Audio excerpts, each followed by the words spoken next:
Magandang gabi po. Ang lahat po ng mga abogado na magsasabi na wala ng kwenta ang testimonya ni Sergeant Orly Goriza na isang Philippine Marine member o isang Philippine Marine ay mga bobo na abogado na dapat idisbar. Kasama na dyan si Kiko Pagilinan. Kasama dyan si narinig ko si Atty. Callejo, Howard Callejo. Sino pa?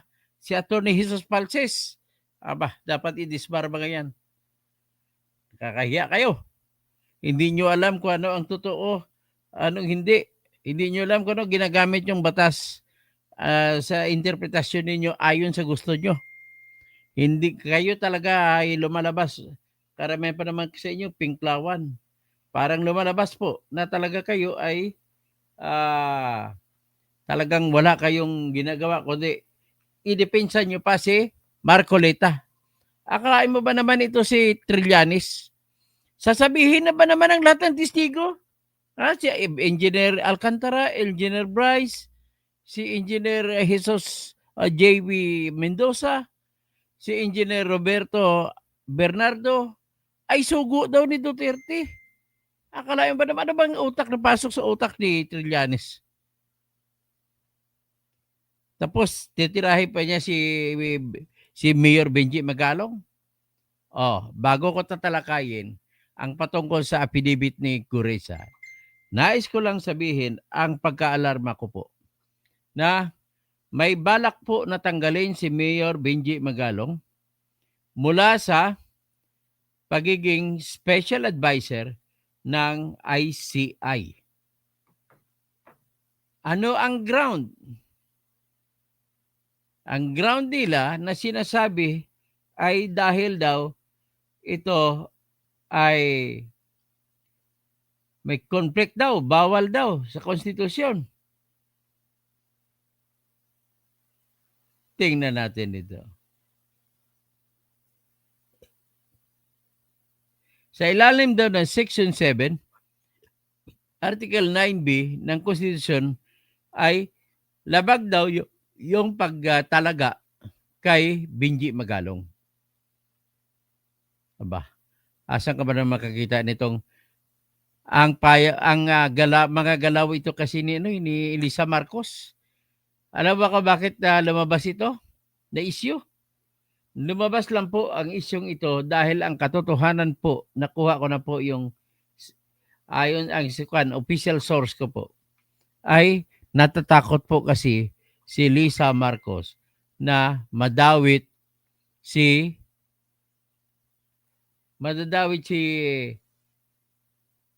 Sandro Marcos sa kanyang flood control project sa Ilocos Norte, District 1. Patay tayo niyan.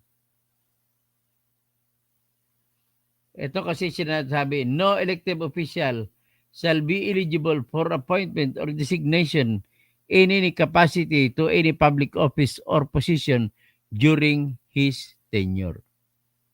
Yan po ang binabasihan nila na bakit gusto na tanggalin si Mayor Benji Magalong. Gusto na tanggalin sapagkat ang katotohanan po mga bayan ko ay natatakot po si Lisa Araneta Marcos na madadamay si Sandro Marcos sa flood control anomaly. Dahil marami siyang proyekto sa Ilocos Norte, District 1.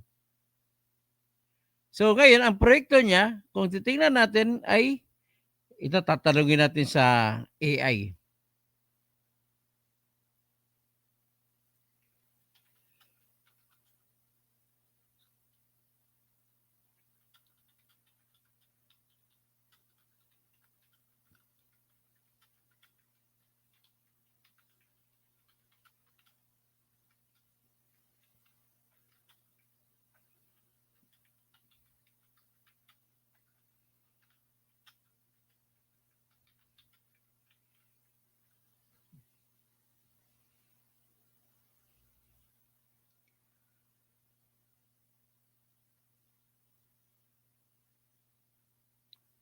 So the total, ayon sa report ng Artificial Intelligence ng Microsoft, ang total na flood control project sa Ilocos Norte kasama na first at saka second district ay 10 billion pesos. Tapos significant portion nito ay nasa congressional district ni Representative Sandro Marcos na 1st Congressional District. So ito, 1.8 billion in flood control contracts were awarded to Megapolitan Builders and Construction Supply owned by Mayor Brian Alcid of Lawag City. Grabe ah. Marcos endorsed Ally. 2.6 billion went to Diskaya Link companies, which are among the top contractors in the province. The remaining 5.6 billion was distributed among 37 other contractors, many of which operate in the 1st District sa kay distrito ni Sandro Marcos. Ladies and gentlemen, 10 billion pesos ang proyekto ng flood control sa Ilocos Norte. Grabe. Tapos, 2.6 billion pesos ang kontrata na binigay nila ni Marcos kay Diskaya. Ano ito? Akala ko tinitira niyo si Diskaya. Yung pala, contractor niyo si Diskaya. Ano ito? Edgar Nacion. Saan natin pupulutin ito? Tatanggalin niyo si Magalong? Kasi na-discovery na? Oh. Mayroon pong isang nagreklamo sa akin, mga taga Ilocos Norte. Nagre-report sila na may maraming mga problemang mga proyekto si Sandro Marcos sa Ilocos Norte. At kontraktor din nila si Diskaya. Ngayon, paano madidiscover ito? Paano yung mangyari sa kanya? May sama sa ICI. Ang problema nitong ICI ay bakit hanggang ngayon hindi ito wala itong, dapat may hearing ito na naka-livestream. Hindi natin malalaman kung ano nangyari. Dapat kagaya ng Agraba Commission noon. Kaya wala din akong tiwala dito sa ICI na to eh. Bakit ang hearing ninyo, sir? Professor ko dati yan sa criminal law procedure, si Justice Andres Reyes. Bakit naman, sir, hindi nyo i-transparent buksan sa publiko ang hearing ng ICI? Kala ko ba independent commission on infrastructures? Wala man lang, hindi namin alam ano nangyari dyan. Transparency! Buksan sa publiko ang investigasyon ng ICI. Hindi pwede yung kayo-kayo nakaalam dyan.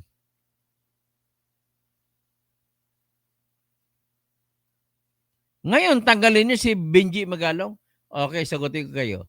Ang katwiran na sinasabi ni magandang spokesperson na si Claire Castro ay labag daw sa Section 7 ng Article 9B ng Constitution ang pagtalaga kay Benji Magalong. Anong sinasabi ng Section 7? Sabi, no elective official shall be eligible for appointment or designation in any capacity to any public office or position during his tenure, unless otherwise allowed by law or by the primary functions of his office. No appointed official shall hold any other office or employment in the government or any other subdivision, agency, or instrumentality thereof, including government-owned or controlled corporations or their subsidiaries. Yan ang sinasabi ko. So ngayon, para masabi ninyo, tama yung binabasa ko, iangat ko po rito yung provision na eksakto ng Constitution. Yan po. Yang may highlight. No elective official shall be eligible for appointment or designation in any capacity to any public office or position during his tenure. So, unless otherwise allowed by law or the primary functions of his disposition, no appointed official shall hold any other office or employment in the government or any subdivision, agency, or instrumentality thereof, including government-owned and controlled corporation. Ladies and gentlemen, tama ba sila? Tama ba sila na tatanggalin si Magalong ng dahil lamang sa nagrereklamo ito at humahad lang siya sa gusto ni Lisa Araneta Marcos na huwag imbestigahan ang anak niya na congressman si Sandro Marcos? Tama ba sila sa paggamit nitong Section 7, Article 9B ng Constitution para bawalan, para tanggalin si Magalong? Ang sagot ko po dyan ay mali, mali, mali. Bakit po mali? Ang pinagbabawal ng Constitution ay yung pagtatalaga sa isa pang public office or position. Ang pwesto niya, advisor. Consultancy basis. Consultant. Hindi po yan public office. Hindi po yan position. Ang tinatawag po na public office or position ay yung binuo po ng batas. Ang item. Wala siyang opisina diyan, kundi advisor lang siya.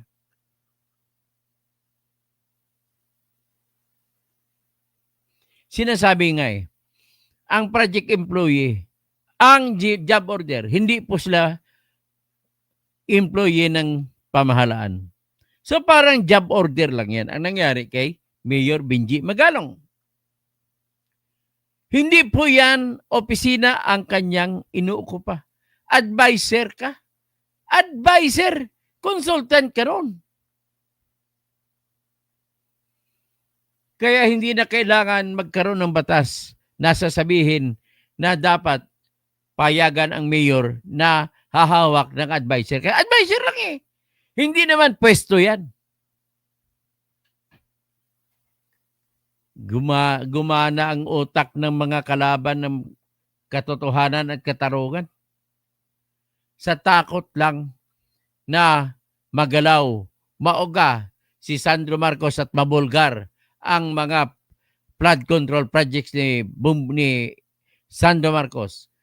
Biro mo sa loob ng Ilocos Norte, 2 distrito, District 1 at District 2, 10 billion ang kanilang flood control projects. Tama ba yan? Hindi po tama yan. Kaya gusto ko malaman, sana narinig ako ni PCO spokeswoman o presidential spokeswoman na si Attorney Claire Castro. Hindi po pwede na maikonsidera na posisyon ang bilang advisor, kundi consultant lamang siya. So, walang paglabag ng Constitution na nangyari. Okay? Nakarating lang sa akin ito kasi may nakuha akong informasyon sa loob ng kampo ni Mayor Magalong at sa loob din ng kampo ng Malacanang. Tama ba yan? Tama ba yan? Hindi po tama. O bago tayo tumako sa bagong topic, ay mag-ano muna ako, magbati muna ako. Si Edgar Nacion, si Del Solo Isaac, tama po ba dapat transparency? Rodi Rabi, good morning po, Dr. Kausing. Del Solo Isaac, gandang gabi sir, gandang gabi din. Rodi Rabi Pastor, God bless you. God bless din po. Helen Bagyo, good evening po sa lahat. O, naimbag nga rabim sa mga kabsat ko sa Ilocos Norte. Ha? Ilocos Sur, ay Ilocos Norte, 1st District at 2nd District. Ay. So, Helen Bagyo, Naimbag Rabim, Rodi Rabi, Pastor, magandang gabi. Alaina, Sir Toto, wala nang pong kredibilidad ang ICI pag tinanggal si Mayor Magalong. Hindi na nga transparent. Walang public hearing kami nakikita. Paano natin paniwalaan yung ICI na yan? Anong tawag dyan? Independent, confidential. Independent, confidential infrastructure. Independent, confidential ICI. Greenheart, lahat ng ginagawa ng bangag government ay gimmick lang para bumango ang pangalan ni BBM. Pero kahit anong gagawin nila, lumalakas at dumarami ang Duterte supporters. Del Solo Isaac, the only credible investigation was Blue Ribbon with the chairmanship of Senator Marcolita. Dapat yun lang ang Blue Ribbon ang dapat humahawak ng lahat. Brian Blanca, silent dictator ang panahon ngayon. Mercado Cathy, ng good evening, mawala daw yung Marine na may 4 na anak, nawawala, ay hindi natin alam. Merna Galera, good evening, Doc Kausig, more power. Rhinon Season, mas believe ako kay Senator Lacson kung padalhan niya ng staff niya ang Ilocos Norte. Wala eh. Tapos Merna Galera, Naimbag na Rabim, Sir Toto from Arengay, La Union. Si Ibor Nibal sa La Union, sa San Fernando. Naimbag Rabim sa mga kabsat ko. Bogs Adam, ang ICI ay nasa Davao Occidental na sir. Takot lang sila dahil alam nila na magsasabi talaga si Mayor Magalong, sir. Yun. Yung inspection kanina sa Davao Occidental, hindi yun Duterte ha. Davao Occidental. Taga roon po si yung congressman na nagsabi na na nagpinapahalik-halik niya yung mga sa kampanya, yung babae at lalaki. Anong pangalan nun ng congressman na yun? Tingnan natin. Congressman na Ilocos, Davao Occidental. Ugag din congressman na yun eh.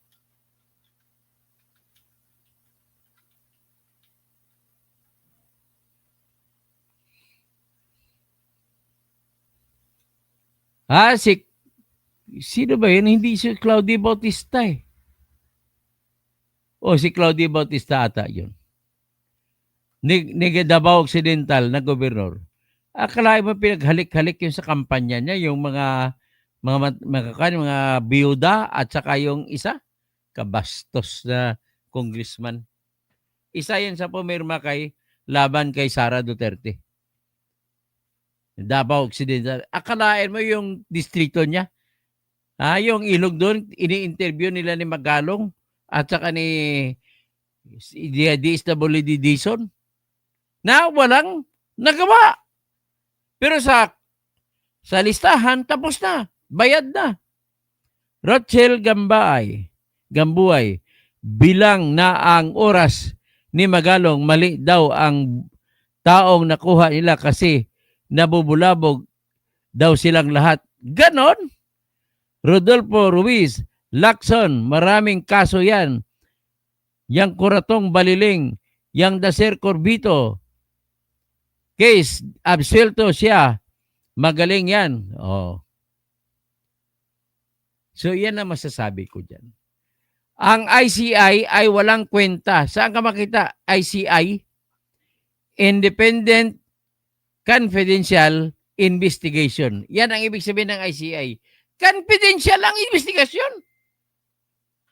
Ano klase? Secret investigation? Ba't nga ngayon wala kayong live stream? Wala namang bayad ang live stream. Bakit kayo bakit kayo nagtitipid? Hindi natin alam ang kasunduan sa gitna ni Bryce sa pagbibigay niya ng kanyang Ferrari at saka ng kanyang GMC sa ICI. Anong kasunduan? Wala. Hindi natin alam. Transparency. We demand transparency. Tingnan nga natin to. Why is it that ICI hearings are not streamed to the public? Yan, natanong ko.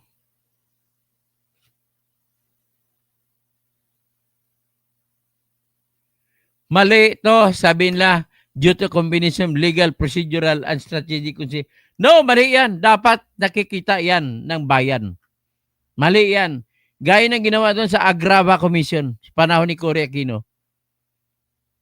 Sabi no, the ICI confidentiality of investigation, naku po, the ICI was created by executive order, not by legislation, and operates under administrative discretion. Wala. Ito ginawa pang panakibutas na lang ICI. Yon. Panakibutas yan.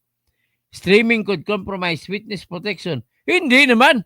Hindi dapat sana namatay na yung testigo sa Senate. Naka-stream live din sa Senate. Kailangan to magreklamo ako nito. Bakit hindi in-stream live? Okay, shout out muna ito kay kay Pipito. Hello MLS, good PM sa inyo diyan. Ratchel Gambuay. Bilang ng oras ni Magalong. Yun. Rodolfo Ruiz. Lacson, maraming kaso. BBS Las Vegas. Naka naman mga naniniwala sa ICI na founder si BBM at mag-imbestiga sa sarili niyang multo. Ay, naku po. Pipito, si Chabit lang ang kailangan dyan para sumabit sila. Birahin mo, Chabit Senior, Manong Chabit. We want Manong Chabit. Kahit 84 years old na yan, malakas pa sa kalabaw yan. Okay? Okay pa sa all right? Dito na tayo ngayon. Tatanong natin. Alaikum assalam. Rachel Gambuay. So ngayon, pupunta tayo sa affidavit ni Sergeant Orly Guteza. Hello, Dr. Cousin. Sabi ni Virginia Palisok. Magandang umaga rin po. Hello. So ito ngayon. Ang tanong ng bayan na gusto ko sasagutin. Kasi marami sa bayan natin ang nagtatanong, ano ba bisa ba yung affidavit ni Sergeant Guteza? Sagot ko po, meron. Pero bago ko paliwanag, basahin muna natin ang laman ng kanyang affidavit. Ito po, basahin natin sabay-sabay.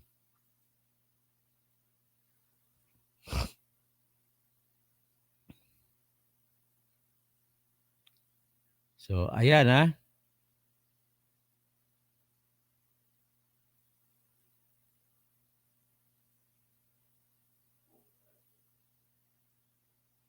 Yan, affidavit. Manila City, Sinumpang Salaysay. Ako si Orly Regala Guteza. May asawa na sa tamang edad. Pilipino. Matapos makapanumpa na ayon sa umiiral na batas ay nagsasaad at naglalahad ng sumusunod. Number 1. Ako po ay lumabas upang magsalita sa isyu na ito. Bilang dating sundalo, inaalay ko ang aking buhay para sa ating bansa.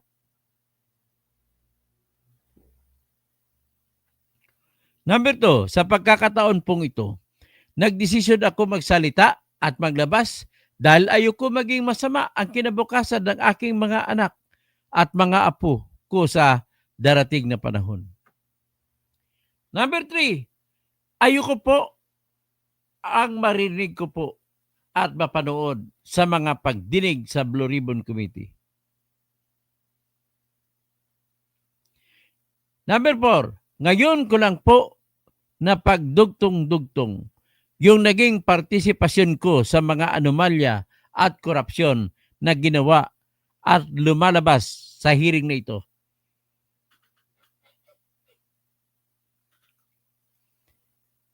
Yung number 5, yung palang pera na binibuhat namin at dinideliver ay mula sa masasamang gawain na nagdulot ng baha sa naikinamatay ng tao at imbis na gamitin ang pera sa edukasyon at medical na programa ay napunta pala sa mga bulsa ng mga politiko.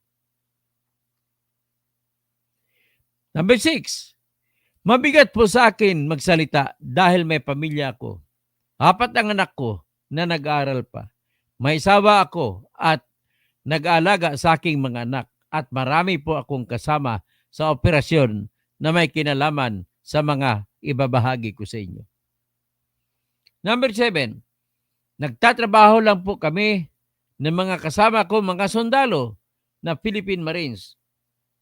Huwag sana isipin ng aking mga kasama na nagtatraidor ako sa aming trabaho at pagsamahan at pinagsamahan dahil pare-parehas kaming may pamilya at gusto ko lang naming ayusin ang kinabukasan ng bawat isa.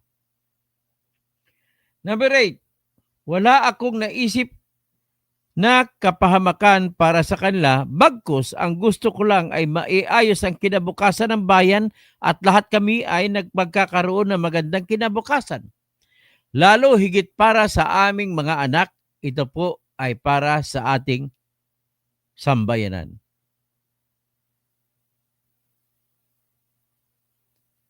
Nasusundan nyo ba? At least nasusundan nyo siguro.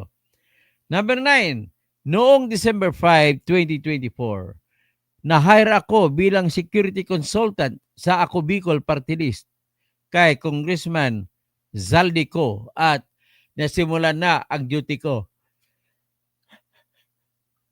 kay Congressman Zaldico. Number 10, bawat umaga nagre-report ako sa 56th floor Horizon Residence, Bonifacio Global City, kung saan nakatira si Congressman Zaldico. Ito po ay penthouse. Ibig sabihin, penthouse parang mansion sa itaas ng condominium. Ganon kayaman si Ugok na Saldi. At base sa kwento pa sa akin, yung mga gwardiya diyon, isa ata sa may-ari ng Shangri-La, kaya ang mga gwardiya diyon ay naglilingkod din sa kanya. Number 11, tuwing may duty at detailed ako sa basura, pumupunta kami sa 28 Ladybug Corner, Dragonfly, Valle Verde 6, Pasig City. Tagabuhat lang ako ng malita ng basura. Ang ibig sabihin ng basura ay malita na may lamang pera. Ang bawat malita ay may lamang mahigit kumulang sa 48 million pesos.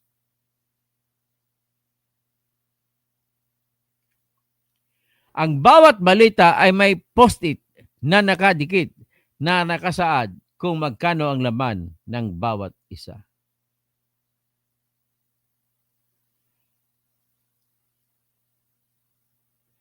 Ang bawat malita ay may post-it na nakadikit at nakasaad kung magkano ang laman ng bawat maleta. Tuwing may duty detailed basura, may pupunta na tao na magdi-deliver ng basura at i-receive ni John Paul Estrada at Mark Texay, ang mga executive assistants ni Congressman Zaldico, at sila ang mga detailed sa mga ganyang activities.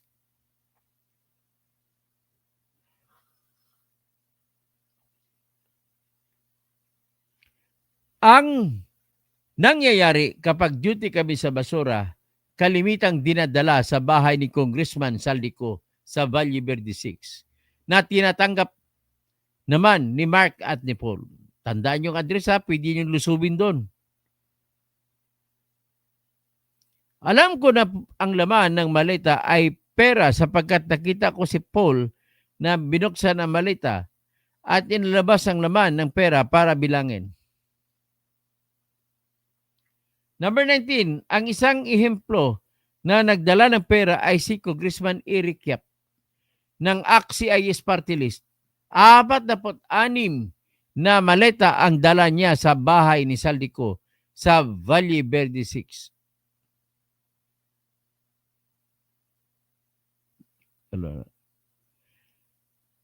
Number 18. Number 17.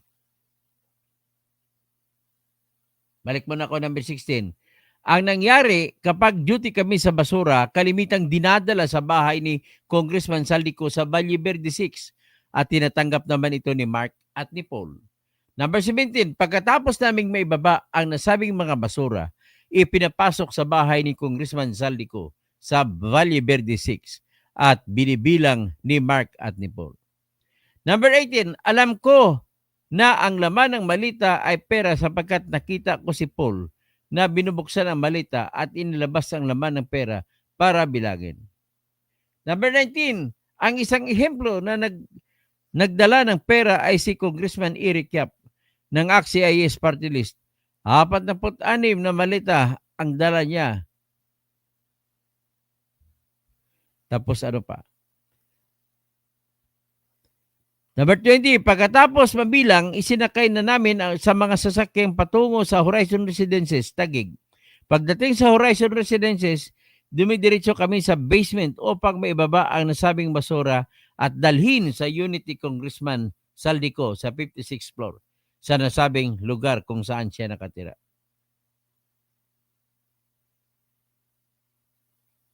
Number 21, bago ibababa ang nasabing basura, ito ay bawas na. Halimbawa, nag-akyat kami ng 46 na maleta. Ibinababa lang namin ay 35 na maleta para i-deliver sa bahay ni House Speaker Martin Romualdez sa 42 McKinley Street, Taguig. Ang 11 maleta ay naiwan sa itaas. Yun ang party ni Saldico. Humigit kumulang 3 beses ako mismo nag-deliver ng basura sa bahay ni Congressman Saldico, sa Horizon Residence at sa mga bahay ni Speaker Romualdez sa 42 McKinley Street, Taguig. Mas maraming pagkakataon na nag-deliver kami ng basura sa bahay ni Speaker Romualdez at sa bahay ni Congressman Saldi dahil iba-iba kaming mga detail sa close-in, back-up at advance party na nagkaroon ng rotation. Sa huli, ako po ay nagnanais na magpasailalim ng Witness Protection Program dahil alam ko po na manganib ang buhay ko at ang aking pamilya sa ginawa kong paglalahad na ito. Sa katotohanan ng lahat ay nilagdaan ko ang salaysay na ito ng kusang loob at walang anumang pumilit at bunsod laman ng hangaring matulungan ng bansa.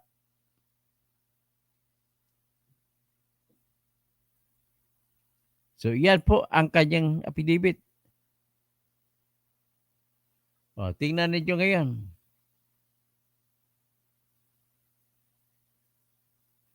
O, ito yung sa ilalim notaryo, Manila City.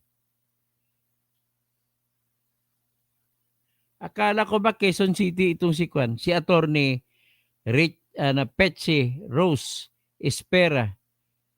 Bakit Manila City naman itong notaryo? Anong ibig sabihin? So, ngayon, officially po ay tinanggi na po ni Attorney Petsi Rose Espera itong notaryo na to na hindi daw to sa kanya. Most likely, ano ba nangyari dito? Bakit nagkaganito to? At bakit may stamp? Ang hirap kaya mapagawa ng stamp. Sino ba nagpagawa ng stamp yan? Di siya, attorney. Sino ba interesado sa stamp niya? Siya lang. Siya ba yung gawa niyan? Ibig sabihin, tinatakan niya ng kanyang official seal. So ngayon, may official seal siya. Sabihin na natin na peke yung pirma. Hindi kanyang pirma. Pero may nakalagay na numero, docket number 255, page number 57, 51. Book number, ano to book number niya? Book number 8 at series of 2025. Bago pa lang itong ano to, abogado. Pero ang alam ko, sa Quezon City ang opisina niya. Bakit ang kanyang notaryo ay Manila? So, ang isa lang po ang ma-share ko pagdating sa karanasan ko po sa notaryo publiko. Lagi po ako nagpapanotaryo. Hindi ko na sabihin kung kanino kami nagpapanotaryo. Dahil sa ang abogado ay laging busy. Meron po siyang itinatalaga na sekretary sa kanyang opisina. Ang trabaho niya ang taga-notaryo. Yan po ngayon ang magsasabi, kukunan ng ID ang nagpapanotaryo. At pagtapos niyan, kunwari, papasok sa kwarto, kunwari, nandun si attorney. At ipakita, kunwari, pero siya lang ang pumipirma.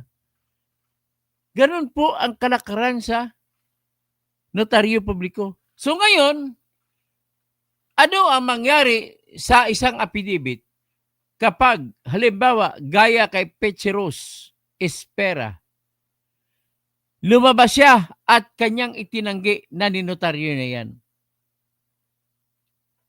Ano ang epekto nito? Una, tatanungin ko kayo, ano ang palagay ng batas sa affidavit na yan? Ang palagay ng batas sa affidavit na yan ay yan po ay valid. Valid ang affidavit hanggat sa mapatunayang hindi nga niya pirma yan. Tanong, sapat na ba yun ang affidavit niya na ginawa na nagsasabi na hindi niya ninotaryohan yan?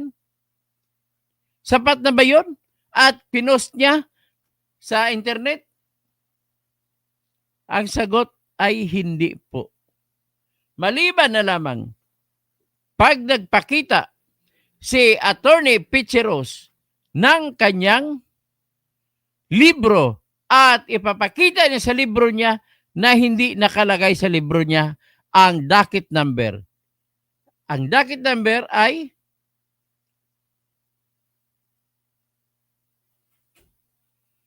dito tingnan natin. Ang docket number ay docket number 255, page number 51, book number 8, series of 2025. Ladies and gentlemen, ang mga abogado po, dahil po sa nakakaisturbo ang pumirma, gumagawa sila ng pirma na maigsi at yun ang ginagamit nila sa kanilang notaryo publiko. Gaya nung ako'y nagnotaryo noon, ginaganon ko lang, maigsi lang. Kasi ang dati kong pirma ay mahaba. Naisturbo ako. Kaya para mabilis, notaryo, isang guhit lang. Ganon lang. Kaya itong maigsi na pirma na nakikita ko ngayon sa affidavit ay sigurado ako na kay Attorney Pecheros Espera ito. Gumagawa lang ng papel yan kasi alam naman niya, lahat ng mga abogado, halos na alam ko na nagnonotaryo, iba yung pirma sa notaryo, iba yung pirma sa mga pleading, iba yung pirma sa mga sumiti sa korte. Kaya the only way na mapatunayan na hindi yan sa kanya is patunayan niya na hindi yan kanya ang stampad na yan. Sino ba magpagawa ng stampad para mamiki? Wala po. Kaya Attorney Pecheros, baka ako pa magsampa ng kasong disbarment laban sa iyo. Totoo po yan. Valid ang pirmang yan. So ngayon, ito na lang. Sabihin na natin na Hindi valid yan. Ang perma, ang notaryo. Tanong, ano ang epekto niyan sa affidavit ni Sergeant Gutesa? Sagot, wala. Valid pa rin. Bakit? Kailangan magsampa muna ng kaso sa RTC si Attorney Pichi Rose Espera na ipadeklara niya na null and void ang kanyang notarization unless and until the court declared that the affidavit is purged in its notarization or jurat, then that affidavit remains to be valid until it is so declared by the court as forged. Yan ang unang problema nila. Number 2, kung ang testimonya ng tao ay niligay niya lang, binigay niya lang sa affidavit lang at wala na siyang gagawin, pwede na hindi natatanggapin yan. Hindi na matatanggap pagkatapos mapatunayan ng korte na hindi yan valid, na purge ang pirma. Pero kailangan muna may deklarasyon ng korte na purge yan bago mo sabihin na hindi valid yan. O ano kayo mga abogado na nagsasabi na hindi valid? I'm calling on Attorney Palsis, Jesus Palsis. Calling on Attorney Howard Calleja. Sino pa? Si Attorney Kiko Pangilinan. Lahat kayo nagsasabi na not valid yan just because of a claim of the lawyer who was supposed to be the one who notarized it. Dapat yung tandaan, any document, no matter how clear is the forgery, it can only be declared as invalid if it is so declared by the competent court, which is the regional trial court. Naintindihan ba ninyo? Lahat ng abogado na kinig sa akin ngayon, magsalita kayo, mag-comment kayo. Nevertheless, kahit yan pa ay purged, hindi pa rin apektado ang testimonya ni Sergeant Orly Gutesa. Bakit po hindi? Kasi ang pinag-uusapan natin ay testimonya sa Senate, hindi yung affidavit. Affidavit is only an allegation that is sworn, na sinumpaan. Pero yung testimonya, it is different. It is submitted right away to the court or to the competent body like the Senate. Sa pamamagitan ng pag-offer, automatic offer na yung pagsasalita. Hindi mo na kailangan may formal offer kasi salita lang yun. At besides, bago magsalita si Sergeant Gutesa, ay nanumpa mo na siya, pinasumpa siya. Do you swear to tell the truth and nothing but the truth in this hearing? Yes, I do. Nakasumpa na siya. Kaya, kung isunamitin lamang affidavit, pwede natin sabihin, baliwala na yon. Kaya lang, binasa niya. Ang binasa niya, ang sinabi, ang lumabas sa bunganga niya, ay equivalent to oral testimony. Hindi siya written testimony. Oral testimony. Tapos, na-cross-exam pa siya ng mga senador doon. At, tingnan nyo naman, pakinggan nyo, kanyang na-survive ang lahat ng mga tanong. Lahat ng mga tanong, daming mga tanong na lumabas at ang sagot niya ay mga sagot na hindi makikita sa affidavit na ito. So kung hindi makita sa affidavit na yan, nang ibig sabihin po ay ang tinitingnan ng Senate ay yung mga sinabi, hindi yung nakasulat. Iba nga sana ang sitwasyon kung hindi siya nagsalita at sinabi binigay niyang affidavit. Iba yung sitwasyon yun. In that, pwede na pagdudahan ang affidavit. Pero sa ngayon, ang pinag-usapan, nagsalita pa siya sa kanyang sariling sumpa. Nagsalita siya kahit binasa niya, gano'n na rin yan. Parang kudigo na lang niya yun, na binasa niya. At isa pa ang aking tanong. Bakit? Marami namang notaryo publiko, bakit daw pa siya ng panotaryo? Ibig po sabihin, walang pinipili ang isang tao kung magpanotaryo. Kahit kanino sa panotaryo. Nagkataon lang na doon siya nagpanotaryo. At wala ring epekto yan. Kasi bakit? Hindi naman importante ang affidavit sa ngayon. Bakit hindi importante ang affidavit? Kasi nagsumpa na siya, nagsalita na siya. At kung hindi importante ang isang bagay na pinalsipika, ay walang falsification. Ngayon, kung walang falsification ang tanong, kung falsified ba yon ang testimonya ni Gurisa na sinabi niya lang, nagsalita siya? Ano mangyari? Ang issue, kung hindi totoo o totoo, ang sinabi ni Gurisa ay issue kung may perjury o wala, may pagsisinungaling.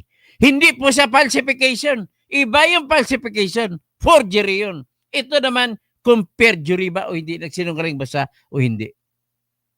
Kaya, lahat kayong abogado na sasabi na hindi ba tatanggap, hala, labas! Magdebate tayo.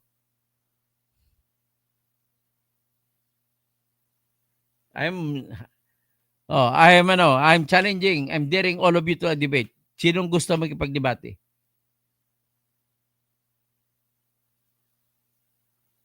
Imagine yung situation. Nagdala halimbawa,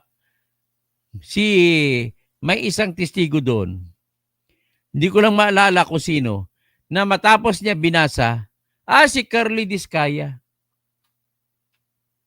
Matapos niya mag-affidavit, magsalita, matapos niyang binasa, ay pinirmahan niya sa harap niya kung si Marcolita pa noon ang chairman. Pinirmahan niya lang. Hindi na kailangan notaryo publiko. Mga bubo naman kayo mga abogado. Dahil sa inyo nasisira ang Pilipinas.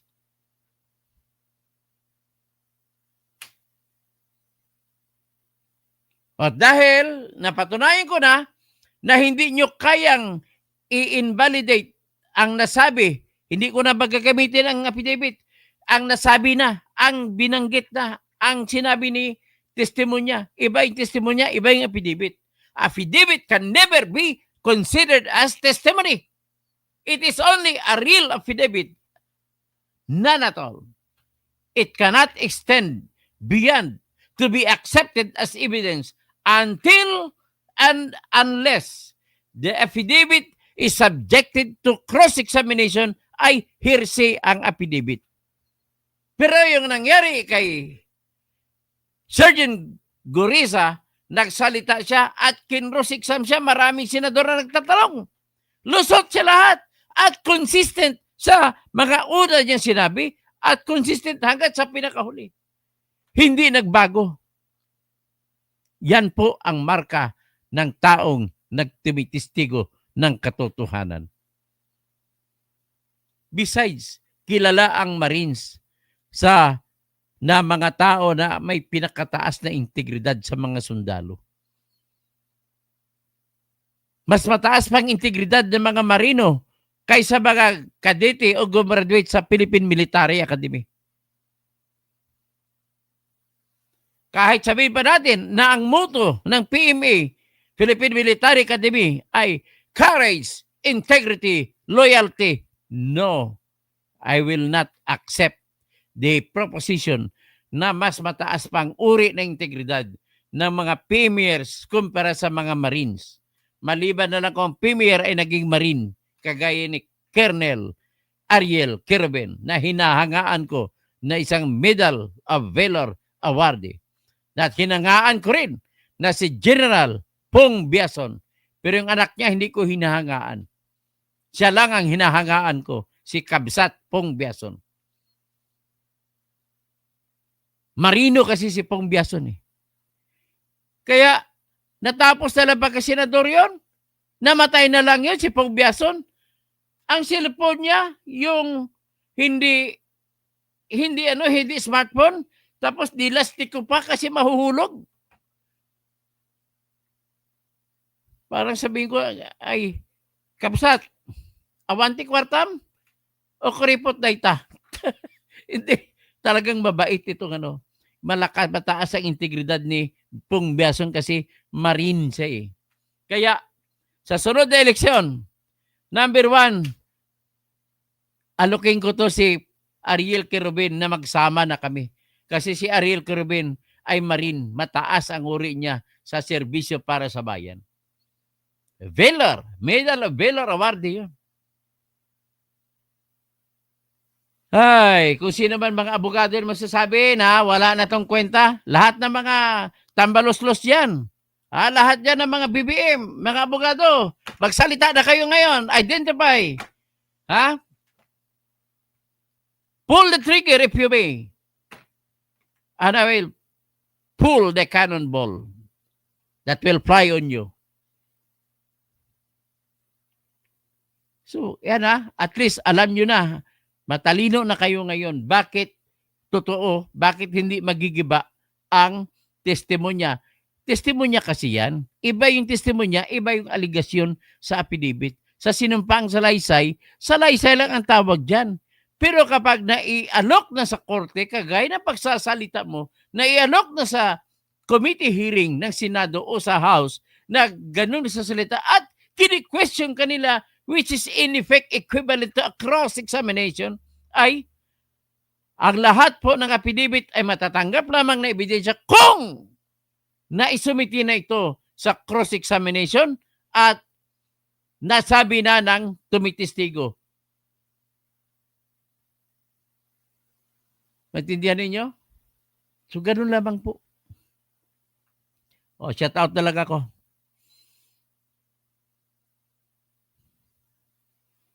Alay na, Sir Toto, wala na pong kredibilidad ang ICI pag tinanggal si Mayor Magalong. Miss Daisy, gandang gabi, Sir Toto. Dito lang ako magbabasa. Kasi medyo malabo. Malabo ang paningin natin.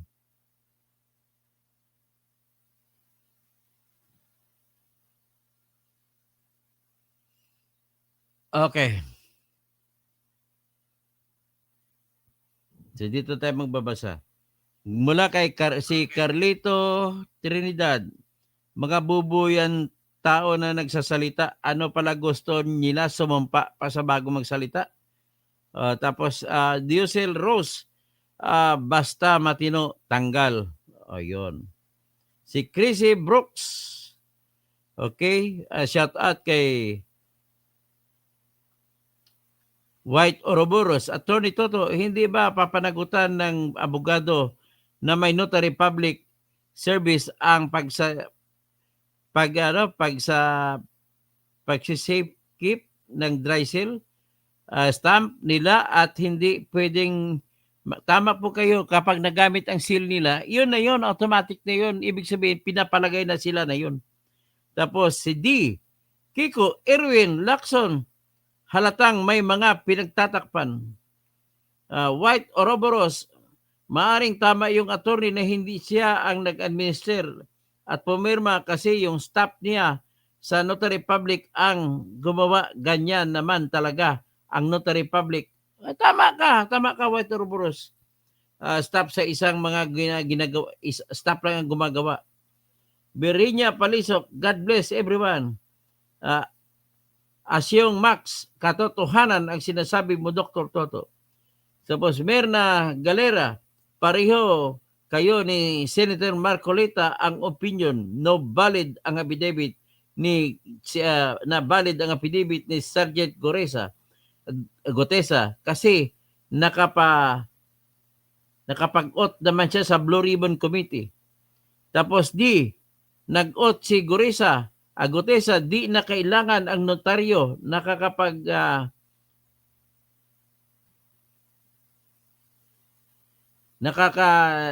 napaka-nonsense naman talaga itong mga ginagawang big deal ang notaryo niya.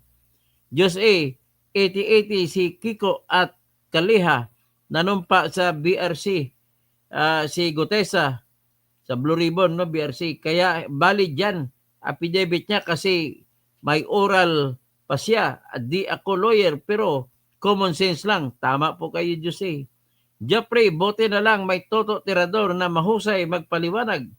Mabuhay ka, God bless. Thank you. Batsel Gambuay, na disbar daw yan ni Marcolita, baka nabayaran nila si Tambaluslos. Dok Toto,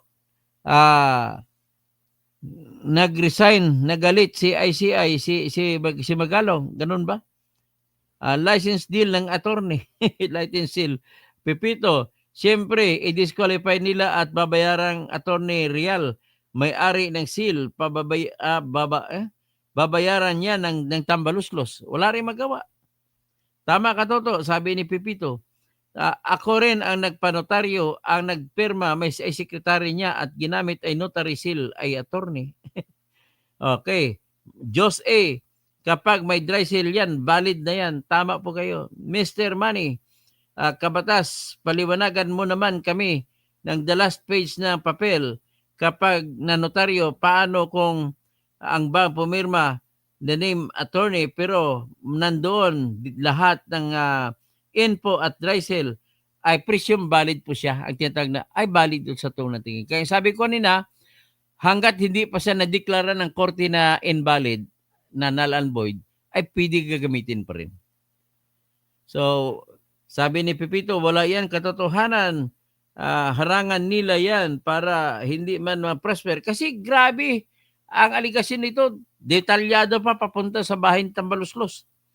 Mirna Galera, attorney sa law firm na nagnotaryo sa PDP ni Sergeant Corisa, papasabpinan ni Senator Marcolita Senado. Di okay. Jose, bakit parang wala si Eric Yap? Nabanggit po si Eric Yap. Mr. Manny, attorney, naliwanagan mo naman kami sa lahat, sa last page. Napaliwanag ko na po, no? Okay? Tapos, Ama, kayo na lang ang magbigay parusa sa mga taong may sala. Sabi ni Virginia Palisok. Amen. Mr. Manny, tataas, kabatas, paliwanagan, okay, napaliwanag ko nata, narinig nyo naman nata. Dalangin po namin ang kaligtasan ni Marin Orle Gotesa.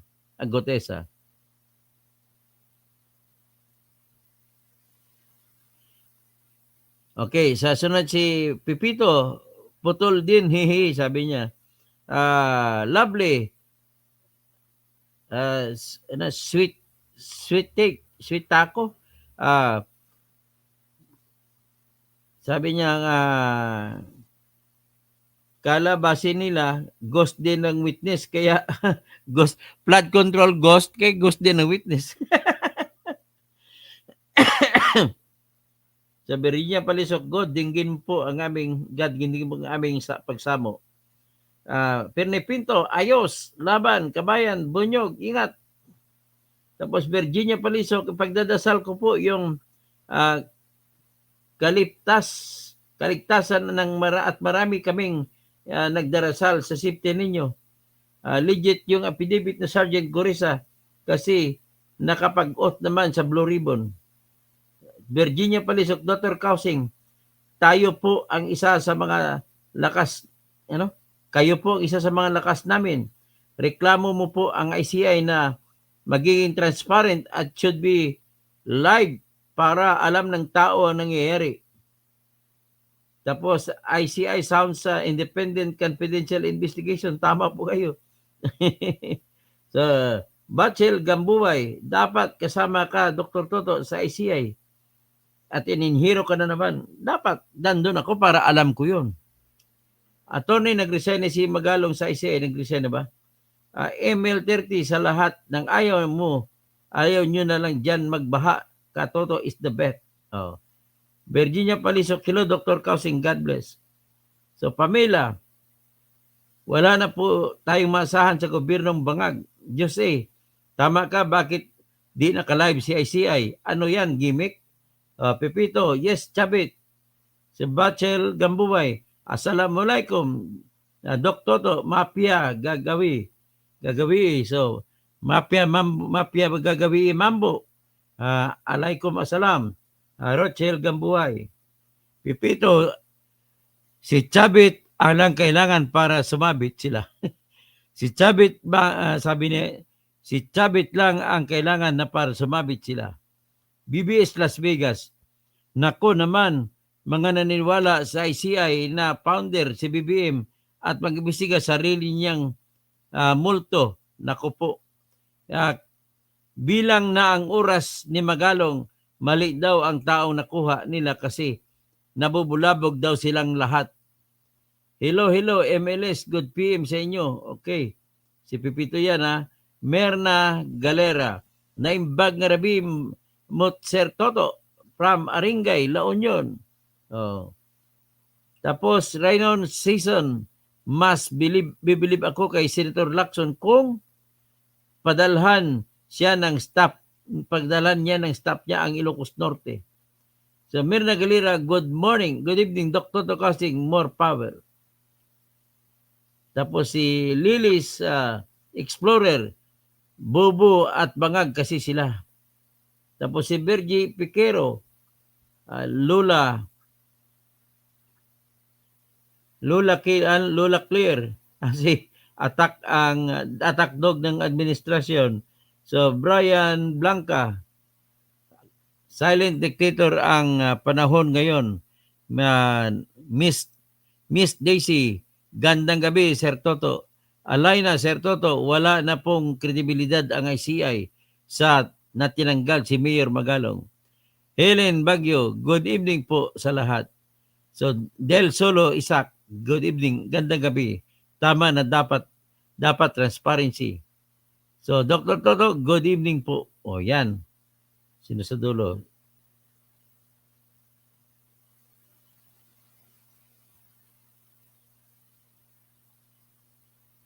Ako si Kent Timbrensa, di na ako maniwala sa iyo mula nang mawala ka noon sa kaso kay Lito Lapid.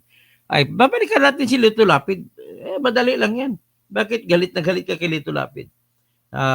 Carlito Trinidad, talaga bobo yan. Tao ng mga nagsasalita. Gusto nila sumumpa. Sumumpa pa siya bago magsalita. Crazy Brooks. Tapos si Yosel Rose, basta matino, tanggal. Tapos si Nonoy Tayeng, puwerte ang sakripisyo mo, Toto, daw kulang ka na sa tulog. Chrissy Brooks, he was laughing at you cause you can speak Ilocano. Emer Neba na madispar talaga si attorney na magpanotaryo at may document number at record book at may dry cell. Si lalo yung abogado na yan, lalo na yung pag pinahiya niya sa sarili niya. Marnab, kahit ano gawin nila, may dry cell at di magagawa ni Orly yan. Ang dami namang napuntang abogado, bakit dito pa napunta? Ibig sabihin, hindi po siya importante. Maraming ibang abogado magnotaryo. Tama talaga, kawawa talaga ang attorney na yan. Di Emarnab. Kasi pinapayagan yan na gamitin ang staff niya, na gamitin ang notary. Di, pwede nga gumawa ng bagong PDB Siguresa o panotaryo ulit. Tapos, Jeffrey, paano katoto kung wala na Siguresa? Paano yung mag-ano natin, pagdasal natin nandyan pa Siguresa? Tapos si Emarnab, shout out. Tapos si Emarnab, shout out and napanood kita, Tito Tirador. Brilla Haynosta, sabi ni Attorney Harry Roque, ang mansion ng Romualdez sa Aguado at ay may connection daw sa Malacanang. Sabi niya mga caretaker noon. So ngayon natin napatunayan na hindi independent ang ICI. Ano pa ang credibility na yan? Rogelio Albania, Eric Yap dapat invite sa hearing. Anthony Yobienko, good morning Dr. Toto. Tama po kayo. Si PBBF ang culprit sa pangungurakot. Di, Dr. Toto, sobrang timing, no? biglang conflict at interest na daw mula ng pangalanan na si Tambi. Billy Bubong Magalong has tendered his irrevocable resignation from ICI. Ganun ba? Virginia Palisok, maraming salamat po Dr. Kausing sa pagmalasakit at care. Ama, ingatan mo po si Dr. Kausing. Maraming salamat po sa inyo lahat. So yan. Tingnan natin, magbablog ako kung talagang tinanggal na si Mayor Magalong. Yan lamang po, hanggang diyan na muna tayo.